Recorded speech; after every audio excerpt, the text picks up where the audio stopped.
Number 11 electricity. ठीक है, आज के बाद आपको इलेक्ट्रिसिटी पढ़ने की जरूरत नहीं पड़ेगी। आपने अगर आज रिवाइज कर लिया तो पूरे फुल इलेक्ट्रिसिटी आपका कंप्लीट हो जाएगा। सबसे पहले हम बात करेंगे कुलॉम्स लॉ। ठीक है, यहाँ पे कुलॉम्स लॉ क्या कहता है? The magnitude of force of attraction और रिपल्सन बिटवीन टू चार्जेस, ठीक है, two point charges is directly proportional and to the product of the quantity of two charges and universally proportional to the square of the distance between them. इसका मतलब ये हुआ कि अगर हम दो चार्जेस ले लें, यहाँ पे Q1 और Q2, ठीक है, और इन चार्जेस का अगर हम क्या करें, इन चार्जेस इस इनका अगर चार्जेस हम ये जो है Q1 और Q2, अगर इनके में चार्जेस हम बढ़ाते चले जाएंगे तो इनका जो फोर्स ऑफ अट्रैक्शन है वो क्या हो जाएगा? बढ़ जाएगा। यानी कि फोर्स ऑफ अट्रैक्शन और रिपल्सन क्या हो जाएगा? बढ़ जाएगा। जैसे जैसे हम चार्जेस बढ़ाते चले जाएंगे इनका फोर्स ऑफ अट्रैक्शन और रिपल्सन क्या हो जाता है? यहाँ पे बढ़ता चला जाएगा। इसीलिए यहाँ पे लिखा है डायरेक्टली प्रोपोर्शनल। आएगा समझ में? और दूसरा हमारा and universally proportional to the square of distance between them, यानी कि इनके बीच की डिस्टेंस जैसे आप बढ़ाते चले जाओगे वैसे हमारा इनका फोर्स ऑफ अट्रैक्शन और रिपल्सन क्या होता चला जाएगा? तो वो हमारा कम होता चला जाएगा। ठीक है, जैसे जैसे हम डिस्टेंस बढ़ाएंगे इनके बीच का जो फोर्स ऑफ अट्रैक्शन है वो कम होता चला जाएगा, और जैसे जैसे जितना हम इनमें चार्जेस बढ़ाते चले जाएंगे वैसे वैसे इनका फोर्स ऑफ अट्रैक्शन और यहाँ पे रिपल्सन क्या होता जाएगा? बढ़ता चला जाएगा। ठीक है, आई बात समझ में? बेसिकली कुलाम्स लॉ बताता है कि कैसे दो चार्जेस आपस में अट्रैक्ट और रिपल मतलब अट्रैक्ट और रिपल्सन करते हैं। यानी कि Coulomb's law basically talking about, ठीक है, talking about how two charges are attract और repel to each other. Alright, and यहाँ पे जो फॉर्मूला हमारा है F इज इक्वल टू के Q1 अपॉन Q1 Q2, ठीक है, product of magnitude Q1 Q2 divide by R square, यानी कि यहाँ पे इनके बीच का डिस्टेंस का स्क्वायर। ठीक है, और के यहाँ पे हमारा क्या है? तो के हमारा यहाँ पे कांस्टेंट है जिसकी वैल्यू होती है K is equal to 9 into 10⁻⁹ newton metre square coulomb square. ठीक है, और एफ हमारा क्या है यहाँ पे? तो एक बार एब्रीविएशन देख लेते हैं। एफ हमारा force of attraction between charges Q1 Q2, magnitude of two charges, and R is distance between two charges. ठीक है, आ गया समझ में आपको कुलाम्स लॉ? अभी अभी हमने कुलाम्स लॉ पढ़ा है, ठीक है, उस पर एक न्यूमेरिकल करते हैं। Q1 और Q2 दो यहाँ पे चार्जेस है जिसपे 2 कुलाम इस पे है और 3 कुलाम का चार्जेस इस पे है। इनके बीच का जो दूरी है वो 2 मीटर का दे रखा है। तो फॉर्मूला हमारा था यहाँ पे F इज इक्वल टू हमारा की कांस्टेंट था हमारा Q1 Q2 upon are square. ठीक है, तो F इज इक्वल टू हमारा हो जाएगा यहाँ पे K, और Q1 Q2 हमारा यानी कि सॉरी K की वैल्यू भी थी हमारी। K की वैल्यू क्या, हमने कांस्टेंट की वैल्यू क्या पढ़ा था हमने अभी? तो 9 इंटू 10⁻⁹, ठीक है, डिवाइड बाय के की वैल्यू हमने रख दी यहाँ पे, और Q1 Q2 कितना है? तो 2 इंटू 3 और डिवाइड बाय फोर्स ये आर स्क्वायर यानी कि 2 का स्क्वायर, इनके बीच का जो हमारा डिस्टेंस था उसका स्क्वायर। ठीक है, तो F इज इक्वल टू हो जाएगा 9 इंटू 10⁻⁹, ठीक है, और ये हो जाएगा हमारा 6/4, है ना, 6/4। अब यहाँ से ये सॉल्व कर लो, 2 2 जा 4 और 2 3 जा हमारा 6 हो जाएगा, यानी कि F इज इक्वल टू 9 3 जा 27/2 इंटू 10⁻⁹। ठीक है, अब यहाँ पे हो जाएगा तो काटेंगे तो F इज इक्वल टू हो जाएगा हमारा 13.5 इंटू 10⁻⁹। ठीक है, आई बस में, यानी कि इतने न्यूटन का फोर्स हमें इस देखने को मिलेगा। ठीक है, इनके बीच का जो फोर्स ऑफ अट्रैक्शन कितना होगा? तो 13.5 into 10⁻⁹ Newton. How electrons electric currents. Now let's talking about what is electric currents and how does electric currents flow. Electric current is flow of electric charges through the conductor. It means electric current क्या होता है? तो जो charges flow कर रहा होता है electric conductor में, यानी कि वायर्स में, जैसे कॉपर वगैरह हो गया, इनमें जो करंट फ्लो कर रहा होता है उसी को बोलते हैं हम इलेक्ट्रिक चार्जेस। ठीक है, अब जैसे यहाँ पे जैसे अब रिवर में अगर पानी फ्लो करता है तो उसे हम वाटर करंट बोलते हैं, और हवा को एयर करंट बोलते हैं। वैसे ही यहाँ पे इलेक्ट्रिक करंट जो कंडक्टर के अंदर करंट फ्लो कर रहा होता है उसी को हम बोलते हैं इलेक्ट्रिक करंट। ठीक है, आया समझ में? अब ये फ्लो कैसे करता है? तो electric currents flow because the moment of electron, यहाँ पे मोमेंट ऑफ इलेक्ट्रॉन की वजह से हमारा इलेक्ट्रिक करंट फ्लो करता है। इलेक्ट्रॉन हैव नेगेटिव चार्जेस, आपको पता है जैसे इलेक्ट्रॉन के पास नेगेटिव चार्जेस होता है, और ये मूव करता है इनसाइड ऑफ कंडक्टर। कंडक्टर जैसे कॉपर, सिल्वर, जो मतलब जिसके हमें जिस पे करंट आसानी से फ्लो हो जाए उसके अंदर ये फ्लो करते हैं। ठीक है, इतनी बात समझ में? तो कैसे ही इलेक्ट्रिक करंट क्या होता है? तो electric current is the flow of electric charges through the conductor and how does electric current flow? Electric current flow because of movement of electron, ठीक है, electrons have negative charges, they move inside the conductor. Alright, अब हम बात करते हैं electric cell. Electric cell क्या होता है? An electric cell provides energy to make the charge flow. Electric cell क्या करता है? एनर्जी प्रोवाइड करता है जिससे कंडक्टर में चार्ज फ्लो होता है, ठीक है। Convert chemical energy into the electrical energy. Electric cell क्या होता है? तो इसमें जो केमिकल एनर्जी होता है उसको इलेक्ट्रिकल एनर्जी में बदलते हैं। अब इसमें दो टर्मिनल होते हैं, एक पॉजिटिव टर्मिनल होता है, एक नेगेटिव टर्मिनल। आपने सेल तो देखा ही होगा बिल्कुल ऐसे ही, पॉजिटिव और नेगेटिव टर्मिनल जिससे हमारा बल्ब जल रहा होता है। तो बेसिकली अगर आ जाएगा व्हाट इज इलेक्ट्रिक सेल, इस इलेक्ट्रिक सेल, यहाँ पे एक electric cell provides energy to make charge flow and convert chemical energy into electrical energy, ठीक है। इतनी बात समझ में आई? बस यही थी इलेक्ट्रिकल, हमारा टॉपिक है electric potential and potential difference, ठीक है। क्या होता है electric potential and potential difference? तो एक क्वेश्चन है, why do electric charges flow? Electric charges आखिर में फ्लो क्यों करते हैं? Charges do not flow automatically in the wire, यानी चार्जेस जो है वो बेटा खुद से फ्लो नहीं करते अब वायर के अंदर, उनमें क्या करना पड़ता है? Charges flow only when there is an electric pressure difference and the electric pressure is called the potential difference, ठीक है। आई बात समझ में? जैसे अगर मैं आपको एग्जांपल से समझाऊं तो जैसे एक मान लो ये पाइप है, अगर मैं इसको ऐसे हॉरिजॉन्टली रखा हुआ हूं तो इसके अंदर से चार्जेस, यानी कि मान लो ये पाइप और इससे पानी फ्लो करना है, तो मैं इसको ऐसे पानी में ऐसे रख देता हूँ, ठीक है। और यहाँ पे ये ऐसे रख देता हूँ तो यहाँ पे कोई इसमें से पानी का फ्लो होने वाला नहीं है। पानी का फ्लो होने के लिए हमें इसमें पोटेंशियल डिफरेंस दिखाना पड़ेगा, मतलब एक तरफ हाई प्रेशर और एक तरफ लो प्रेशर हमें जनरेट करना पड़ेगा, ठीक है। अगर मैं इस पाइप को थोड़ा सा टिल्ट कर दूं, ऐसे कर दूं, तो यहाँ पे हमारा हाई प्रेशर और ये हमारा लो प्रेशर, तभी हमारा क्या हो पाएगा, इसमें से इलेक्ट्रिक फ्लो हो पाएगा। उसी तरीके से हमारा जो वायर होता है उसमें खुद इलेक्ट्रिक फ्लो नहीं करता, हमें यहाँ पे पोटेंशियल डिफरेंस जनरेट करना पड़ता है, तभी जाके इलेक्ट्रिक फ्लो होता है। आई बस समझ में? और ये पोटेंशियल डिफरेंस जनरेट कौन करता है? तो हमारा इलेक्ट्रिक सेल करता है। जैसे हम क्या करते हैं, इलेक्ट्रिक सेल से कनेक्ट करते हैं, तो इलेक्ट्रिक सेल क्या करता है, इसमें से चार्ज फ्लो करता है, यानी कि इलेक्ट्रॉन जैसे ही फ्लो होते हैं और जो वायर के अंदर इलेक्ट्रॉन है, तो एक इलेक्ट्रॉन दूसरे इलेक्ट्रॉन को धक्का मारता है और वो आगे की तरफ फ्लो करने लगते हैं। समझ में आई बात? तो इसे ही हम कहते हैं पोटेंशियल डिफरेंस, यानी कि इलेक्ट्रिक चार्जेस खुद से फ्लो नहीं करता है, यानी कि वो ऐसे ही पड़ा रहता है जब तक कि हम उसमें से बाहर से कोई यहाँ पे पोटेंशियल डिफरेंस क्रिएट ना करें। है समझ में? तो यानी कि charges do not flow automatic and in the wire charges flow only when there is electric pressure difference. जब इलेक्ट्रिक प्रेशर डिफरेंस होता है तभी जाके electric pressure is called the potential difference. Potential difference क्या होता है? तो इलेक्ट्रिक प्रेशर को हम बोलते हैं यहाँ पे potential difference. Electric potential at a point is defined as the work done per unit positive charges in brings it from infinite to that point without any acceleration। समझ में आई बात? यहाँ पे कह रहा है, ऐसे समझो कि पोटेंशियल, इलेक्ट्रिक पोटेंशियल क्या होता है, जैसे मान लो ये हमारा, यहाँ मान लो ये कोई इनिशियल इनफाइनाइट पॉइंट है, यहाँ से इसको यहाँ तक लाने में किया गया काम, जो मतलब कितना इलेक्ट्रिक चार्जेस लग रही है, उसी को हम बोलते हैं यहाँ पे इलेक्ट्रिक पोटेंशियल। आया समझ में? यानी कि इस पॉइंट से इस पॉइंट तक लाने में कितना काम किया गया है, उसी को बोलते हैं इलेक्ट्रिक पोटेंशियल यहाँ पे, यानी कि V is equal to W upon T.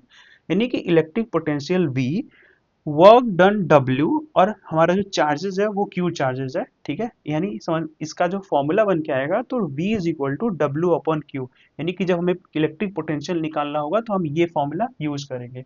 एक बार और हम डेफिनेशन देख लेते हैं। इलेक्ट्रिक पोटेंशियल है ना, electric potential at a point is defined as the work done, यानी कि किया गया काम, per unit positive charges in bring if, यहाँ पे it from infinite to that point without any acceleration, बिना एक्सेलरेशन का एक कंटिन्यूअस वे में लेकर के आने में कितना काम करना पड़ रहा है, कितना चार्जेस लग रहे हैं, उसी को हम बोलते हैं यहाँ पे इलेक्ट्रिक पोटेंशियल। इतनी बात समझ में? फॉर्मूला हमारा क्या है, V is equal to W upon Q, यानी कि electric potential is equal to work done W, और Q हमारे यहाँ पे चार्जेस। SI यूनिट इसका बोल्ट होता है, ठीक है। आया समझ में? इसका SI यूनिट बोल्ट, यानी कि इलेक्ट्रिक पोटेंशियल का जो SI यूनिट होगा वो क्या होगा, बोल्ट, ठीक है। और इसको V से रिप्रेजेंट करेंगे, ठीक है। यहाँ पे हम समझ लेते हैं कि व्हाट इज 1 वोल्ट। अब व्हाट इज 1 वोल्ट नहीं, what is the meaning of 1 volt, एक वोल्ट का क्या मतलब होता है। जैसे आपके घर में बहुत सारे इलेक्ट्रिक अप्लायंस होंगे, उसमें लिखा होगा इतना वोल्ट, 1 वोल्ट, 2 वोल्ट, 3 वोल्ट। इसका मतलब क्या होता है, इफ 1 जूल ऑफ वर्क, मतलब 1 जूल काम करने के लिए done to move 1 coulomb of charges, मतलब 1 जूल काम होता है और 1 कूलाम चार्जेस फ्लो करता है, ठीक है। उसी को हम बोलते हैं इलेक्ट्रिक पोटेंशियल इन 1 वोल्ट। आया समझ में? उसी को बोलते हैं इलेक्ट्रिक पोटेंशियल कितना हो जाएगा, 1 वोल्ट का हो जाएगा। समझ में आई बात? यानी कि if 1 joule of work is done to move 1 coulomb of charge, है ना? समझ में आई बात? 1 जूल काम करके 1 कूलाम चार्ज मूव कर रहा है, उसी को बोलते हैं इलेक्ट्रिक पोटेंशियल इज 1 वोल्ट। ठीक है, आया समझ में? 1 वोल्ट क्या होता है? तो आपके घर में जितने भी चार्जर या इलेक्ट्रिक अप्लायंस होंगे उसमें 1 वोल्ट, 2 वोल्ट, 3 वोल्ट लिखा होगा वहां पे। इसका मतलब यही होता है कि अगर 1 जूल काम करके जो चार्जेस है उसको 1 कूलाम आप मूव करा देते हो तो उसी को बोलते हैं इलेक्ट्रिक पोटेंशियल, और उस इलेक्ट्रिक पोटेंशियल ऑफ 1 वोल्ट। आया समझ में? अभी हमें electrical electrical potential and potential difference के बारे में पढ़ा है। अब एक उसका न्यूमेरिकल कर लेते हैं। यहाँ पे कह रहा है calculate the work done in moving charges of 3 coulomb across the point having a potential difference of 24 volt, है ना? यहाँ पे कह रहा है हमें वर्क डन निकालना है। कैलकुलेट द वर्क डन, हमें W यहाँ पे निकालना है ना? यहाँ पे कह रहा है कि जो चार्जेस है, यानी कि हमारा जो Q है वो कितना दे रखा है, 3 कूलाम का हमारा चार्जेस है। और यहाँ पे उसका पोटेंशियल डिफरेंस यानी कि V यहाँ पे 24 वोल्ट हमें दे दिया है, ठीक है। फॉर्मूला हमने जो पढ़ा था वो हमारा फॉर्मूला था work done W is equal to, अच्छा, potential difference V is equal to W upon Q। W upon Q था हमारा यहाँ पे। अब हमें क्या निकालना है, तो हमें वर्क डन यहाँ पे निकालना है, ठीक है। आई बस समझ में? तो यहाँ पे वर्क डन निकालने के लिए हम क्या करेंगे, जो भी चीज़ें हैं उसको ऐसे ही रख लेते हैं। हमें पोटेंशियल डिफरेंस कितना दे रखा है, 24 दे रखा है हमें, is equal to work done हमें नहीं पता यहाँ पे, और हमारा ये 3 कूलाम का हमें ये दे रखा है, ठीक है। आए बात समझ में? अगर मैं इसको इधर ले आता हूँ तो ये हो जाएगा यहाँ पे W इज इक्वल टू 4 3 जा 12 और 3 2 जा 6 और 7 यानी 72 जूल्स का हमारा यहाँ पे सर्किट डायग्राम पे, ठीक।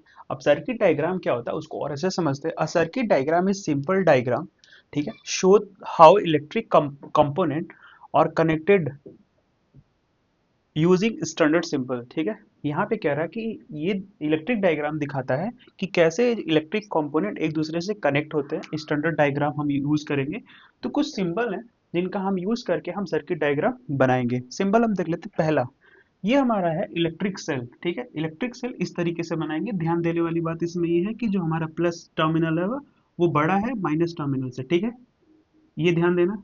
कॉम्बिनेशन ऑफ सेल यानी कि यहाँ पे बैटरी बोल सकते हैं। ये जो इसका इसका जो सिंबल है कुछ ऐसा होने वाला है। ध्यान देने वाली बात इसमें क्या है, तो पहला प्लस टर्मिनल, फिर नेगेटिव, फिर पॉजिटिव, फिर नेगेटिव, पॉजिटिव, नेगेटिव, ऐसे ही हम ढेर सारे सेल को कनेक्ट कर सकते हैं। दूसरा हमारा, तीसरा हमारा है प्लग की और स्विच, ठीक है, इसको हम स्विच भी बोल सकते हैं। और यहाँ पे देखोगे क्लोज क्यों बोला जा रहा है, तो इसमें भी ध्यान देने वाली बातें हैं कि जब एक ऐसे एक दो वायर कनेक्ट हो और बीच में डॉट लगा हो तो ये क्लोज स्विच होता है, यानी कि जब इस कंडीशन में बल्ब हमारा जलने लगता है, ठीक है। कभी कभी क्वेश्चन में ऐसा आ जाता है, आपको डायग्राम दे देगा और पूछेगा बल्ब ग्लो कर रहा है कि नहीं कर रहा, और इसमें से यहाँ पे स्विच गायब कर देगा।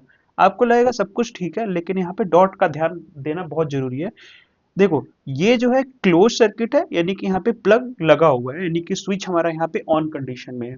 और जैसे ही ओपन कंडीशन होगा इलेक्ट्रिक करंट फ्लो नहीं करेगा और बल्ब हमारा ग्लो नहीं करेगा। यानी कि प्लग की और स्विच जो है वो ओपन है, ओपन कंडीशन में। यहाँ पे देखो इसमें डॉट है और इसमें डॉट नहीं है, यानी कि ये ओपन स्विच है और ये क्लोज स्विच है। तो ये भी बहुत केयरफुली आप देख लेना, ठीक है। और वायर ज्वाइंट, यानी कि जब भी आप वायर ज्वाइंट करोगे तो कुछ इस प्रकार से हमारा वायर ज्वाइंट होगा, ठीक है। दूसरा वायर क्रॉसिंग, कुछ इस तरीके से हमारा वायर क्रॉसिंग होगा। और इलेक्ट्रिक बल्ब हमारा कुछ इस तरीके होगा। ये सिंपल इलेक्ट्रिक बल्ब है। अगर हम दूसरा इलेक्ट्रिक बल्ब देखें तो यहाँ पे हमारा इलेक्ट्रिक बल्ब जब सर्किट क्लोज होगा तो जलता हुआ ऐसे आपको दिखाना पड़ेगा, ठीक है। जब आप क्लोज सर्किट बनाओगे बल्ब हमारा इलेक्ट्रिक जल रहा होगा। इसको बोल सकते हैं कि ये ऑफ है और ये हमारा ऑन है, ठीक है। आया बात समझ में? और भी हम आगे देखते हैं। 8 नंबर हमारा ये रजिस्टर है जिसको आर से रिप्रेजेंट करेंगे। इसमें रजिस्टिविटी दिखाएगी। ये वेरिएबल रजिस्टर, और हमारे यहाँ पे क्या लिखा है, रेहोस्ट।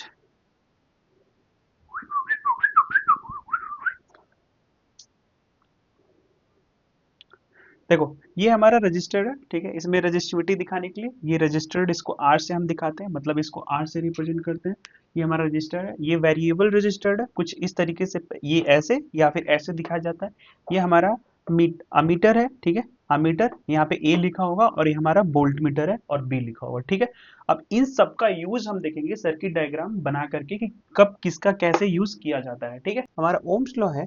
Ohms law help us to understand the relation between voltage V, current I and resistance R in a circuit, ठीक है, इन इलेक्ट्रिक सर्किट, ठीक है, इन इलेक्ट्रिक सर्किट, ठीक है।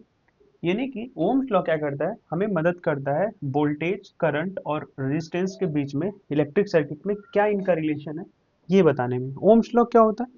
ओम्स लॉ हमारा होता है a constant temperature, the currents flowing through a conductor, it's directly proportional to potential difference applied across its end। इसका मतलब ये हो गया कि अगर हम वोल्टेज बढ़ाते हैं किसी भी सर्किट में तो करंट जो होगा वो इंक्रीज हो जाएगा, ठीक है। यहाँ पे डायरेक्टली प्रोपोर्शनल है, यानी कि जब एक चीज हम बढ़ाएंगे तो दूसरा भी बढ़ जाएगा। यानी कि हम सर्किट में अगर हम वोल्टेज को बढ़ाते हैं तो हमारा जो करंट है वो इंक्रीज हो जाएगा। अगर हम वोल्टेज को डिक्रीज करते हैं तो हमारा जो करंट है वो क्या हो जाएगा, डिक्रीज हो जाएगा, ठीक है। आई बात समझ में? तो ओम्स लॉ आपको समझ में आ गया। यहाँ पे ओम्स लॉ और constant temperature, the currents flowing through the conductor is directly proportional to the potential difference applied across the circuit। it means if यहाँ पे अगर if voltage increase current also increase, है ना, and voltage decrease and current also भी decrease। Alright, समझ में आ गया। यहाँ पे resistance of a system of register, ठीक है। अब यहाँ पे हम रजिस्टर के कॉम्बिनेशन के बारे में पढ़ेंगे। तो पहले पढ़ते हैं व्हेन टू और more register are combined together in a circuit in a circuit current they form a system of resistor। आया बात समझ में? जब दो या दो से अधिक रजिस्टर एक साथ कंबाइन होते हैं और सर्किट बनाते हैं, ठीक है, उसी को हम यहाँ पे सिस्टम ऑफ रजिस्टर्स बोलते हैं, ठीक है। Total resistance of the system depends on how the register are connected. यहाँ पे टोटल सर्किट का रेजिस्टेंस डिपेंड करेगा कि यहाँ पे रजिस्टर किस टाइप के, किस तरीके से कनेक्टेड है उस सर्किट में। यहाँ पे हम दो तरीके के कॉम्बिनेशन पढ़ने वाले हैं। पहला पढ़ने वाले हैं सीरीज कॉम्बिनेशन और दूसरा हम पढ़ने वाले हैं पैरेलल कॉम्बिनेशन। आए समझ में? तो अब एक एक करके हम सीरीज कॉम्बिनेशन क्या होता है और पैरेलल कॉम्बिनेशन क्या होता है उसके बारे में हम यहाँ पे पढ़ते हैं। पहला सीरीज कॉम्बिनेशन हम पढ़ते हैं, ठीक है। Series combination, when register is connected end to end, जब रजिस्टर यहाँ पे एक एंड से दूसरे एंड में, मतलब ए आर वन एक रजिस्टर, दो रजिस्टर और तीन रजिस्टर यहाँ पे लगे हुए हैं, और जो तीनों रजिस्टर लगे हुए हैं ना बेटा वो एक के बाद एक लगे हुए हैं, मतलब एक खत्म हो रहा है फिर वहीं से दूसरा शुरू हो जा रहा है फिर वहीं से तीसरा शुरू हो जा रहा है। आए बस समझ में? तो जब रजिस्टर क्या हो, कनेक्टेड हो end to end, so that a same current flow through each register। आया बस समझ में? and the combination is called the series combination, ठीक है। अब इस देखोगे तो ये सर्किट डायग्राम हमारा, यहाँ पे अमीटर लगा हुआ है, ये कीज लगी हुई है और ये वोल्ट मीटर लगा हुआ है। इस पूरे सर्किट डायग्राम में हमारा जो करंट फ्लो होगा वो बिल्कुल सेम होगा, यानी कि यहाँ पे जो सभी रजिस्टर में जो करंट फ्लो होगा वो सेम होगा इस सर्किट में। अब यहाँ पे देखो, when register is connected end to end, जब register end to end connected हो, ठीक है, और सर्किट में क्या होगा तो जो करंट होगा वो पूरे सर्किट में सेम करंट फ्लो होगा, और ऐसे कॉम्बिनेशन को हम बोलते हैं यहाँ पे सीरीज कॉम्बिनेशन। समझ में आई बात? अब इस जो ये जो सर्किट डायग्राम मतलब ये जो कनेक्शन होता है सीरीज कॉम्बिनेशन, उसकी ड्रॉबैक ये है कि अगर यहाँ से एक भी रजिस्टर जो फेल होता है, यानी एक भी रजिस्टर खराब होता है, तो बाकी जो पूरा सर्किट है उस पे करंट फ्लो हमारा यहाँ पे रुक जाएगा। यानी कि अगर R1 डिफेक्टेड होगा तो R2 और R3 में हमारा जो करंट फ्लो होगा वो बिल्कुल ना के बराबर है, बंद हो जाएगा, सर्किट फेल हो जाएगी पूरी। अगर इसमें से एक भी रजिस्टर खराब हुआ तो सर्किट क्या हो जाएगा, यहाँ पे फेल हो जाएगी। इस कनेक्शन का एक ही यहाँ पे मतलब एक ड्रॉबैक है। आई बात समझ में? और पूरे सर्किट डायग्राम में जो हमारा करंट होता है, जो हमारा आई होता है, पूरा सेम होता है, ठीक है। इतनी बात समझ में? तो टोटल वोल्टेज जो हमारा होगा, total voltage is equal to होता है हमारा, इसमें देखोगे तो पहले निकालना पड़ेगा V is equal to V1 plus V2 और प्लस V3। तो पहले V1 के लिए हो जाएगा हमारा IR, हमने पढ़ा वैसे। V2 के लिए हो जाएगा हमारा IR2 और V3 के लिए हो जाएगा हमारा IR3। आई बात समझ में? अगर इसको इसमें रख दे तो V1 V2 की जगह पे हम रख दें तो V is equal to IR1 plus IR2 plus IR3। और अगर हम यहाँ से i कॉमन कर लें तो v इज इक्वल टू हो जाएगा हमारा i R1, ठीक है, प्लस R2 और प्लस हमारा R3। इतनी बात समझ में आई? और लेकिन हमारा यहाँ पे हमने पढ़ा है कि v is equal to I R S, तो यहाँ पे हम लिखेंगे कि आर एस बराबर हो जाएगा R1 प्लस R2 और प्लस R3। आई बात समझ में? तो ये जो हमारा होगा ये फॉर्मूला है इसमें टोटल वोल्टेज निकालने का। समझ में आया? तो register 1, register 2, register 3, R S बराबर हो जाएगा हमारा R1 R2 R3, और ये हमारा सीरीज कॉम्बिनेशन का फॉर्मूला निकल गया। ठीक है, आई बात समझ में? हमारा अगला कॉम्बिनेशन है पैरेलल कॉम्बिनेशन। पैरेलल कॉम्बिनेशन में क्या होता है? When register are connected such that both end of each resistor are connected to a same 2 points, the combination it's called the parallel combination। ऐसे कॉम्बिनेशन अगर यहाँ पे देखोगे तो जो रजिस्टर कनेक्टेड है वो एक ये पॉइंट है, मान लो ये पॉइंट ए है और ये पॉइंट बी है, दो जो रजिस्टर्ड है वो पॉइंट, जो तीनों रजिस्टर्ड हमारे हैं R1 R2 और ये हमारा R3, वो तीनों रजिस्टर कनेक्टेड है एक सेम पॉइंट से, दोनों एंड में सेम पॉइंट से कनेक्टेड है। आया समझ में? और ऐसे कॉम्बिनेशन को हम बोलते हैं यहाँ पे पैरेलल कॉम्बिनेशन। समझ में आई बात? यानी कि when register are connected such that both end to each register are connected to the same 2 points। समझ में आई बात? दोनों तरफ से देखोगे तो एक ही पॉइंट ई पॉइंट बी से कनेक्टेड है तीनों register, is called the parallel combination. ऐसे कॉम्बिनेशन को हम क्या बोलते हैं? Parallel combination. इसमें देखोगे let's R1 R2 R3 in parallel, इसमें जो होता है इस पूरे रजिस्टर में जो वोल्टेज होता है पूरे सर्किट में, यानी कि voltage across the register is same, यानी कि यहाँ पे जो वोल्टेज होगा पूरे रजिस्टर में, यानी कि R1 R2 R3 में जो वोल्टेज होगा वो सेम होगा। आया समझ में? यहाँ पे currents divided into the different branches, और जो करंट फ्लो होता है वो अलग अलग ब्रांचेस में यहाँ पे डिवाइड हो जाएगा, यानी कि इस तीनों रजिस्टर में जो वोल्टेज होगा वो सेम होगा। आई बस समझ में? और जो करंट होगा वो अलग अलग ब्रांचेस में यहाँ पे डिवाइड हो जाएगा। और इसका जो एक मतलब हम इसका यूज कहाँ पे करते हैं? तो जो हमारे घरों में जो लाइट सप्लाई होती है उसमें हम पैरेलल कॉम्बिनेशन लगाते हैं। इसका एक एक फायदा ये है, जैसे हमने सीरीज में पढ़ा था कि एक रजिस्टर अगर फेल हो जाता है तो पूरी जो सर्किट है वो फेल हो जाती है। तो यहाँ पे ऐसा नहीं है। अगर मान लो R1 में करंट फ्लो रुक जाता है, R1 किसी वजह से यहाँ पे फेल हो जाता है, तो R2 और R3 में हमारा करंट फ्लो जारी रहेगा, सर्किट हमारा रुकेगा नहीं, करंट फ्लो यहाँ पे जारी रहेगा। इसीलिए हम यहाँ पे जो यूज करते हैं, यानी कि हमें पूरे घर में वोल्टेज जो है वो सेम चाहिए। समझ में आई बात? अगर आपका टीवी 105 वोल्ट पे चल रहा है तो उसके पूरे घरों में, मतलब कहीं पे भी लगाओगे तो वो टीवी आपका चलना चाहिए। समझ में आई बात? यानी कि वोल्टेज पूरे घर में सेम होने के लिए हम यूज करते हैं यहाँ पे पैरेलल कॉम्बिनेशन। समझ में आई बात? तो पैरेलल कॉम्बिनेशन कभी कभी क्वेश्चन आ जाता है एक नंबर में, जो घर की वायरिंग होती है उस किस कॉम्बिनेशन में होती है? तो हमारा पैरेलल कॉम्बिनेशन में होती है। घरों की जो वायरिंग होती है वो पैरेलल कॉम्बिनेशन में होती है। समझ में आई बात? फॉर्मूला अगर हम निकालें और टोटल करंट निकालें तो हमारा आई बराबर जो होगा यहाँ पे, आई इज इक्वल टू हो जाएगा I1 प्लस I2 और प्लस हमारा I3। और करंट का फॉर्मूला हमने पढ़ा है आई, अगर I1 के लिए देखेंगे तो V अपॉन आर हो जाएगा हमारा R1, ठीक है, और I2 के लिए देखेंगे तो ये हमारा हो जाएगा V अपॉन R2, और ये हमारा हो जाएगा I is equal to I3 के देखेंगे तो V अपॉन R3। आए वो समझ में? अगर हम इस पे रखते हैं तो ये हमारा हो जाएगा I is equal to V upon R1 plus V upon R2 और प्लस हमारा V अपॉन R3 हो जाएगा। अगर यहाँ से हम V कॉमन कर लेते हैं तो I इज इक्वल टू हो जाएगा हमारा यहाँ पे V 1 upon R1 plus 1 upon R2 plus 1 upon R3। समझ में आई बात? यानी कि I इज इक्वल टू हो जाएगा यहाँ पे, अब देखो कि हमने पढ़ा है कि I इज इक्वल टू होता है यहाँ पे V, I is equal to होता है V अपॉन R, ठीक है, sorry, I is equal to होता है हमारा V upon voltage upon, I is equal to होता है V अपॉन R, है ना, V अपॉन R।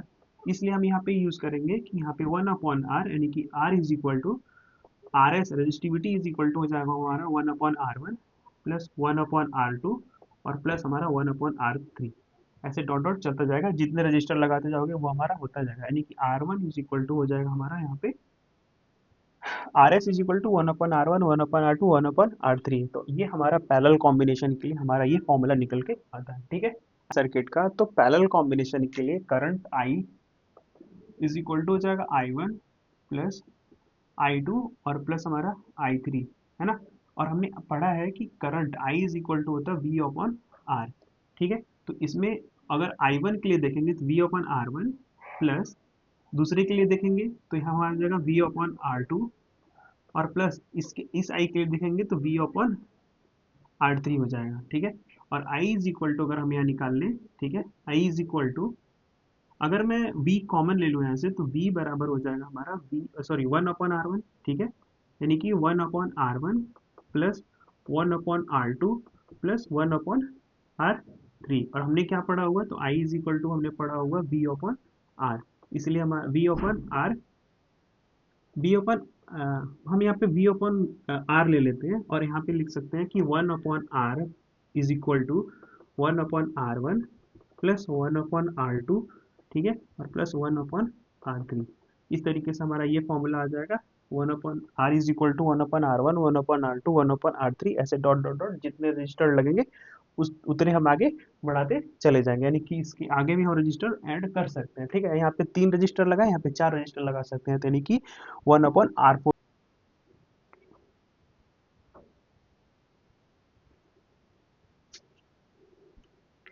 अगर हम यहाँ पे बात करें heating effect of Joule's law, तो क्या होता है यहाँ पे अगर हम consider conductor X Y of resistance R, let say current I passes through t second and through the conductor and applying the potential difference v across the end in x and y. If q charges to be transfer from x to y, the work done in moving the charges q, the end of the conductor, the work done of transferring the charges q, w is equal to potential difference v and charges q, ठीक है। अगर मैं आपको इस अच्छे से इसको बताऊं तो अगर मैं एक तार ले लूं, एक वायर ले लूं जो कंडक्टर हो, जिसकी रेजिस्टिविटी कुछ आर हो, है ना, और इसमें क्या करूं मैं इलेक्ट्रिसिटी करंट फ्लो करूं कुछ समय के लिए, यानी कि कुछ टी टाइम के लिए अगर हम यहाँ पे इलेक्ट्रिसिटी फ्लो करें तो चार्ज को एक्स से वाई तक लाने में, यानी कि चार्ज को एक्स से वाई तक लाने में जो किया गया काम होगा, यानी कि जो पोटेंशियल डिफरेंस हमारा यहाँ पे, पोटेंशियल डिफरेंस तो मैं यहाँ पे यानी कि W is equal to potential difference V and charges यहाँ पे Q। और जैसा कि हमें पता है यहाँ पे Q जो होता है Q is equal to I T, यानी कि यहाँ पे इलेक्ट्रिक करंट और लिया गया टाइम, ठीक है। और अगर अकॉर्डिंग टू ओम्स लॉ अगर हम देखें तो अकॉर्डिंग अगर ये क्या बनेगा तो हमारा बनेगा V, ठीक है, आई टी। अगर हम ओम्स लॉ यानी कि W is equal to V I T, और अकॉर्डिंग टू ओम्स लॉ, ठीक है, ओम्स लॉ अगर हम देखें तो ये होता है V is equal to I R, यानी कि I R. Ohm's law according V is equal to I R, ठीक है। तो V की जगह पे अगर हम आई आर रख दें तो हमारा वर्क डन जो होगा W is equal to V की जगह पे हम आई आर रख देते हैं आई आर, ठीक है, यानी आई टी। और इसको और हम सॉल्व करें तो W इज इक्वल टू हो जाएगा हमारा आई का स्क्वायर आर इंटू टी, और ये जो हमारा होगा ये वर्क डन का फॉर्मूला आ जाएगा, यानी कि ये जो वर्क डन क्यू चार्जेस को x से y तक लाने में किया गया काम, W is equal to work done is equal to I square R T. और इसी को हम बोलते हैं हीटिंग फॉर्मूला, यानी कि H इज इक्वल टू यहाँ पे आई स्क्वायर आर टी, इसी को बोलते हैं हम हीटिंग फॉर्मूला, आई बात समझ में। और इसी को हम बोलते हैं यहाँ पे जूल्स, यानी कि जूल्स हीटिंग्स लॉ, यानी कि यहाँ पे जो एसआई यूनिट होगा इसका, एसआई यूनिट होगा इसका वो होगा जूल, ठीक है, ठीक है, जूल्स। यहाँ पे से रिप्रेजेंट करेंगे, ठीक है, जे से रिप्रेजेंट करेंगे यहाँ पे। और हमें पता है कि 1 कैलोरी इज इक्वल टू होता है 4.18 जूल, ठीक है। आया समझ में, 1 kilocalorie is equal to होता है हमारा 4.18 joules.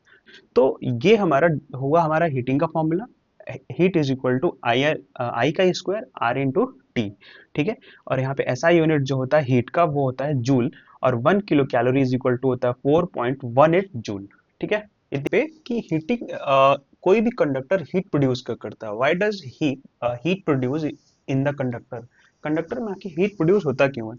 A conductor has free electron, ठीक है, कंडक्टर के अंदर फ्री इलेक्ट्रॉन होते हैं एंड व्हेन करंट्स फ्लो, जब भी हम करंट फ्लो करते हैं electron move and collide with their ions and atoms.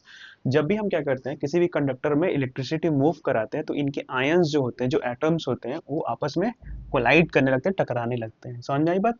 These collision, ठीक है, प्रोड्यूस हीट, और इसी कोलिजन की वजह से हीट प्रोड्यूस होती है। मोर कोलिजन मोर हीट, जितना ही कोलिजन ज्यादा होगा उतनी ही हीट ज्यादा प्रोड्यूस होगी। इसीलिए जिसकी हाई रेजिस्टिविटी होती है वैसे ही वायर हम यूज करते हैं यहाँ पे, जैसे नाइक्रोम हमारा हो गया, टंगस्टन हो गया, बल्ब में तो हम टंगस्टन यूज करते हैं इसीलिए क्योंकि उसकी जो रेजिस्टिविटी होती है बहुत हाई होती है और उसका मेल्टिंग पॉइंट भी बहुत हाई होता है, ठीक है। तो ऐसे एलिमेंट जिनका मेल्टिंग पॉइंट हाइट हो और रेजिस्टिविटी ज्यादा हो, इसीलिए वहां पे हम यूज करते हैं हीटिंग में। यानी कि जैसे इलेक्ट्रिक बल्ब हो गया, ठीक है, हीटर्स हो गए, इनमें जो कॉइल्स यूज होते हैं नाइक्रोम का यूज होते हैं, जिसमें जिसकी रेजिस्टिविटी ज्यादा होती है और यहाँ पे हीटिंग कोलिजन ज्यादा होता है, तो इसमें हीट ज्यादा। Each factor of heating effect देख लेते हैं। पहला हमारा हीटिंग इफेक्ट यहाँ पे अगर देखें तो इफेक्ट ऑफ करंट। करंट का क्या इफेक्ट होता है? तो heat produce directly proportional square of the current, यानी कि अगर हम यहाँ पे इफ करंट्स डबल, अगर यहाँ पे करंट्स को हम डबल करेंगे तो हीट जो यहाँ पे होगा वो 4 टाइम ज्यादा हो जाएगा। समझ में आई बात? यानी कि वो directly proportional of electric current. यहाँ पे इफ, यहाँ पे इफेक्ट ऑफ रेजिस्टेंस, यानी कि हम जैसे जैसे रेजिस्टेंस, यानी कि मोर रेजिस्टेंस मोर हीट, जितना ही रेजिस्टेंस ज्यादा होगा और यहाँ पे हीट उतना ही ज्यादा होगी। इसीलिए हम जो यहाँ पे यूज करते हैं एलिमेंट बनाने में, वो हम यूज करते हैं हाई रेजिस्टेंस वाले elements.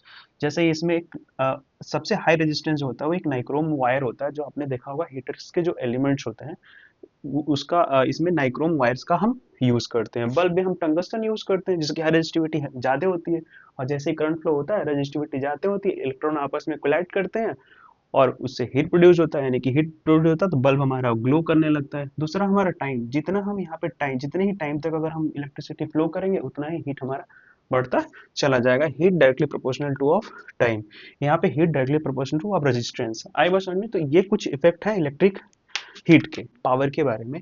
The rate of which electric energy is consumed or dissipated is the term as a electric power, यानी कि कोई भी जो इलेक्ट्रिक अप्लायंस है वो कितना एनर्जी कंज्यूम कर रहा है उसी को हम बोलते हैं यहाँ पे electric power. Electric power P is equal to work done upon taken time, यानी कि जितना काम कर रहा है और लगा उसमें टाइम, उसी को बोलते हैं हम इलेक्ट्रिक पावर। यानी कि W is equal W upon T, यानी कि हम इसको लिख सकते हैं यहाँ पे power is equal to W upon T, और W बराबर होता है यहाँ पे वी आई टी, ठीक है। W is equal to V I T, तो हम V को, पावर इज इक्वल टू हो जाएगा यहाँ पे W को रिप्लेस कर दे वी आई टी और upon T, T T T हमारा कैंसिल आउट हो जाएगा, तो पावर इज इक्वल टू हमारा हो जाएगा वी आई वी आई। यानी यहाँ पे एक ओम्स लॉ के अकॉर्डिंग अगर देखा जाए तो V इज इक्वल टू हमारा जो होता है यहाँ पे आई आर होता है, ठीक है। V is equal to I R, I बस समझ में। और आई के लिए देखा जाए तो आई इज इक्वल टू हो जाएगा हमारा वी अपॉन आर, ठीक है, वी अपॉन आर। तो यहाँ पे हम क्या करें, एक बार आई के लिए, वी के लिए यहाँ पे, यानी कि पी इज इक्वल टू आई की जगह, वी की जगह पे अगर हम आई आर रख दे तो ये क्या हो जाएगा वी, यानी कि आई आर आई, ठीक है। और ये आई स्क्वायर आर, यानी कि P is equal to I square R हो जाएगा हमारे, आई स्क्वायर आर। और यहाँ पे आई की जगह पर अगर हम रख दे I is equal to V upon R, ठीक है, यानी कि वी अपॉन आर। आई की जगह पे हम अगर ये रख दे तो ये हमारा हो जाएगा पावर इज इक्वल टू, आई की जगह पर रख देते हैं वी अपॉन आर का स्क्वायर और इंटू हमारा यहाँ पे आर, ठीक है। अब इसका अगर हम और सॉल्व करें तो पावर इज इक्वल टू हो जाएगा हमारा वी का स्क्वायर, ठीक है, अपॉन आर का स्क्वायर और इंटू में आर, तो आर से आर यहाँ पे कैंसिल हो जाएगा, तो पावर इज इक्वल टू हो जाएगा वी स्क्वायर अपॉन आर, ठीक है, वी स्क्वायर अपॉन आर, यहाँ पे हमारा पावर हो जाएगा। और वी इज इक्वल टू हमारा आई आर, यानी कि आई आर है ना, इतनी बात समझ में आई। तो पावर का जो फॉर्मूला हो जाएगा वी स्क्वायर अपॉन आर, ठीक है। एसआई यूनिट होता है, एसआई यूनिट ऑफ पावर वो होता है हमारा यहाँ पे वॉट, यानी कि W से हम रिप्रेजेंट करते हैं, ठीक है, या फिर इसका होता है जूल प्रति सेकंड, ठीक है। जूल प्रति सेकेंड, इसका ऐसा यूनिट होता है जूल प्रति सेकेंड, या फिर हम इसको ज्यादातर वाट यूज करते हैं, वाट, यानी कि ऐसा unit of power is watt. And हमारा फॉर्मूला यहाँ पे P is equal to V square R, यानी कि power is equal to V square upon R. V यहाँ पे पोटेंशियल डिफरेंस, आर रजिस्टिविटी, यानी यहाँ पे हमारा P। यहाँ पे थोड़ा सा कुछ समझ लेते हैं। देखो 1 किलो वाट बराबर होता है 1000 वाट, है ना। 1 kilowatt is equal to 1000 watt. 1 megawatt MW 10 to the power 6 watt. 1 gigawatt is equal to 10 to the power 9 watt. और एक सबसे बड़ा यूनिट जो होता है एचपी, यानी कि horsepower, 1 horsepower is equal to होता है 746 वाट, यानी कि 1 HP is equal to 746 watt. अब घर पे जाकर के सारे अप्लायंस कितने वाट के हैं और कितना इलेक्ट्रिसिटी कंज्यूम करेगा 1 घंटे में, 1 सेकंड में, 1 मिनट में, अब वो सारे निकालना, ठीक है। सब पे लिखा होता है 1 हार्स पावर, 2 हार्स पावर, ठीक है, यानी कि 1 horsepower is equal to 746 watt होता है, ठीक है। अभी अभी हमने पढ़ा इलेक्ट्रिक पावर का कॉन्सेप्ट, उस पर एक हम न्यूमेरिकल करते हैं। क्वेश्चन हमारा है an electric refrigerator rated 400 watt operated 8 hour per day, what is the cost of the energy to operated if for 30 days at 3 rupees per kilowatt, है ना। 3 रुपीज पर किलोवाट अगर हम देखें यहाँ पे तो कितना हमारा लगेगा 30 डेज के लिए, अगर उस पर 400 वाट लिखा हुआ है, वो 8 घंटे डेली चल रहा है, ठीक है, तो कितना हमारा कॉस्ट आता है इसको 30 डेज चलाने का। तो पहले तो हम देख लेते हैं यहाँ पे 400 वाट हमारा यहाँ पे रेटेड है, 400 वाट रेटेड है, वो चल रहा है हमारा 8 दिन, ठीक है, 8 डेज हमारा चल रहा है, यानी कि हमारा हो जाएगा 32 वाट आवर, है ना, 32 वाट आवर, ठीक है। और वो चलेगा 30 डेज के लिए, कितनी देर के लिए, 30 डेज, यानी 32 × 30, तो हमारा निकल जाएगा 30 डेज का, यानी कि ये 96,000 वाट आवर, है ना। 96, 30 डेज में वो 96 वाट आवर में चल रहा है। हमें किलोवाट में निकालने के लिए यहाँ पे हमें 1000 से करना पड़ेगा डिवाइड, है ना। अब ये 1000 से डिवाइड करेंगे तो टोटल हमारा जो होगा 30 डेज का 96 किलो वाट पर आवर हमारा हो जाएगा। और 1 किलोवाट का हमारा यहाँ पे चार्जेस जो लग रहा है वो 3 रुपीज लग रहा है, यानी कि हम यहाँ पे 96 × 3 कर देते हैं, यहाँ पे 96, यहाँ पे हम कर देते हैं 96 × 3 किलोवाट, तो ये हमारा कितना हो जाएगा टोटल, यानी कि ये हमारा हो जाएगा यहाँ पे 288 रुपीज किलोवाट पर आवर, यानी कि 288 रुपीज यहाँ पे लगने वाला है 30 डेज के लिए, अगर हम इसको चलाते हैं तो, ठीक है। आगे समझ में डायग्राम दे रखा है और इसमें अमीटर की रीडिंग कितनी आएगी ये हमें क्वेश्चन में पूछ रहा है। तो यहाँ पे 3 रजिस्टर है, पहला 3 ओम का है और 6 ओम का है। तो अगर ये दो देखेंगे तो ये कैसे कनेक्ट है, तो ये पैरेलली कनेक्ट है, तो पैरेलली कनेक्ट है तो इसका हम फॉर्मूला लगाएंगे 1/RS is equal to 1/3 plus 1/6, यानी कि 1/R1 1/R2, पहला रजिस्टर दूसरा रजिस्टर, तो ये हमारा हो जाएगा 1/RS इज इक्वल टू, ये हमारा आएगा 6 और यहाँ पे हो जाएगा 2 + 1, ठीक है। और 1/RS 3/6, यानी कि 3 1 जा 3, 3 2 जा 6, तो यानी कि 1/RS इज इक्वल टू हो जाएगा 1/3 एंड हमारा RS निकलेगा यहाँ पे कितना, तो यहाँ पे 1/2 ना, हाँ 1/2, और RS हमारे यहाँ पे निकलेगा 2, ठीक है। तो RS हमारा आ गया 2। अब ये दोनों मिलकर के एक रजिस्टर बन गया। अब ये एक रजिस्टर और ये जो हमारा है वो दोनों पैरेलल थे, ये दोनों पैरेलल थे और हमारा सीरीज में बन गया, तो सीरीज का हम फॉर्मूला लगा लेंगे, यानी कि जो सीरीज का हमारा फॉर्मूला था RS is equal to R1 plus R2। दो रजिस्टर है, पहला हमारा 4 ओम का है, यानी कि हमारा पहला जो एक रजिस्टर हमारा 4 ओम का है और दूसरा हमारा यहाँ पे 2 ओम का है, तो यानी कि टोटल हमारा रजिस्टर हो जाएगा यहाँ पे RS इज इक्वल टू 4 + 2, यानी कि हमारा 6 ओम का हमारा हो जाएगा, ठीक है। यानी कि जो इस पूरे सर्किट में रजिस्टिविटी जनरेट कर रही है वो 6 ओम की रजिस्टिविटी जनरेट हो रही है। अब अगर हम यहाँ पे ओम्स लॉ लगा लें तो हमारा करंट इज इक्वल टू, यानी कि I is equal to VR, I is equal to V/R, है ना। और V हमारा क्या है, तो वोल्टेज ऑफ बैटरी, तो वोल्टेज ऑफ बैटरी कितना 6 वोल्ट और डिवाइड बाय जो टोटल रजिस्टिविटी हमारी कितनी थी, तो 6 ओम का था, यानी कि करंट हमारा हो जाएगा यहाँ पे, करंट हो जाएगा यहाँ पे इज इक्वल टू 1 एम्पियर का, यानी कि इस आमीटर में जो रीडिंग आएगी वो 1 एम्पियर का रीडिंग हमारा यहाँ पे आएगी, ठीक है।